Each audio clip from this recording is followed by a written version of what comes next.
Welcome to this episode of My VA Disability Claim. All right, here we go. How to file VA claims for beginners. All right, this is for beginners. Again, people unfamiliar with this claims process. We already did a 5-part series for you, just walking you through from the beginning to sending that claim up to the VA with full statements for each condition that you're filing for. We always say send up a statement with each condition. That means if you're filing for migraines, a knee, hearing loss, tinnitus, and a right shoulder, that's 5 conditions. How many statements should we send up to support that?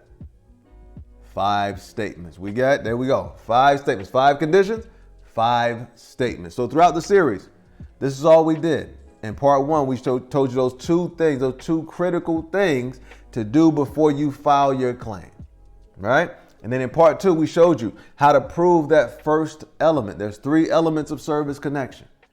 In order to get your VA claim approved, you got to prove 3 things. 1, 2, 3. Part 2, we showed you how to prove that first element. Part 3, we showed you how to prove that second element. Part 4, we showed you how to prove that third element. All right, so now we got part 5. Here we are. The wrap up, essentially, 5 minutes or less. This, we're going to get in, get out, baby. The forms that you would use to file that VA disability claim. All right, so the forms, you can see them right here. What the form is, why would you use it, and how to access it. First form, that 21-0966, the intent to file.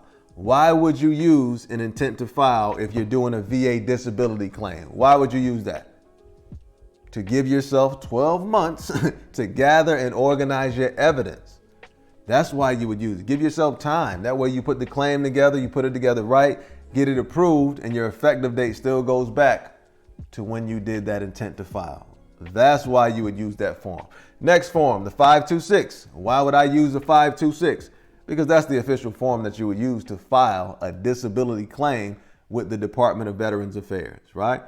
They say back in the day you could send a claim up on a piece of paper or a napkin or something, right? And as long as you got your identifying information, the VA would accept it, but then they're going to send you a form like, yo, fill this out, right? We appreciate it, but fill this out. So in order to save that time up front, get the form. You got the 526, then you have the 526 EZ. What's the difference? For the 526, you would do that one when you're not sending up a fully developed claim. Fully developed meaning you're sending all the evidence up with it, right? That's the EZ. When it's fully developed, that means if you have private medical records, you're either sending them up with the claim or you have the 4142 in there, which we'll get to, giving the VA the authority to go grab those records, right? It means you have everything in the claim and you're saying, look at the claim and judge it based off what I got. That's a fully developed claim. So that would be the EZ.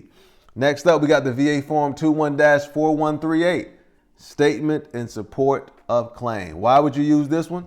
So you can put up a statement to support your claim. If you're filing for 5 conditions, you should be sending up 5 statements. People say, oh man, that's a lot, that's too much. Hey, we're grown-ups. Yeah, that's the way things go, right? It's just like in boxing. If you want to win the boxing match, you better know how to play defense. You better know how to defend, slip, all that stuff. Like, you got to do the hard stuff. Putting these statements together, it can be, I guess, a little difficult, but that's why we got tools for it. I mean, you can use AI nowadays. You know what I mean? The templates and things, the tools that are there for the statements make it a lot easier for you. But we still suggest, we'll always suggest, send up a statement with each condition. Give yourself the best chance to get approved. Next up, we got VA Form 21-10210. You use that to submit a lay statement.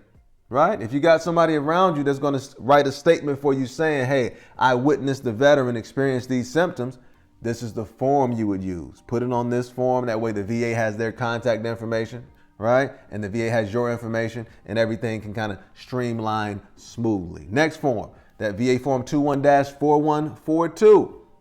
Why would you use this form? Because you can allow the VA to retrieve medical records from your private doctors. Right? Let's say I separated from service 20 years ago. I'm filing a claim 20 years later. I've been to a bunch of doctors in that 20-year span since separation, but I don't have the physical records. What I would do is give the VA the doctor's name, address, contact information, and the VA will go and grab those records, right? I let them know the date range also. From this time to this time, I went with this doctor, and the VA would go and get those records. That's why you would use that 4142.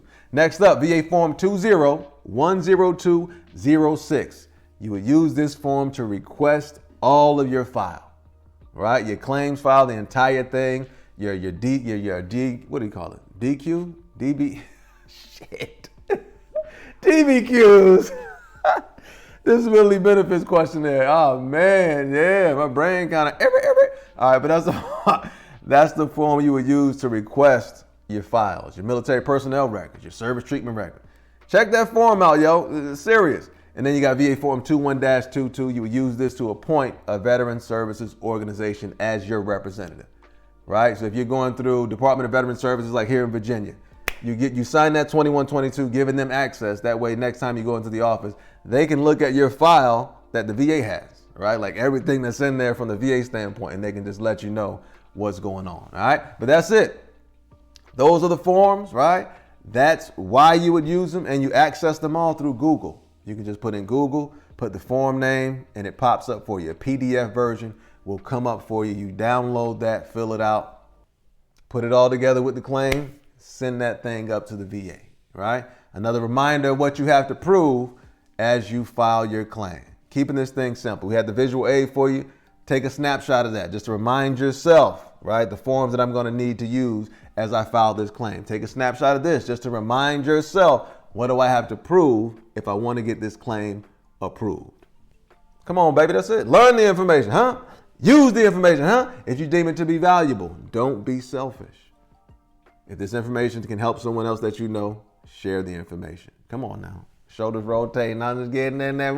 Have an incredible day, baby. Hey.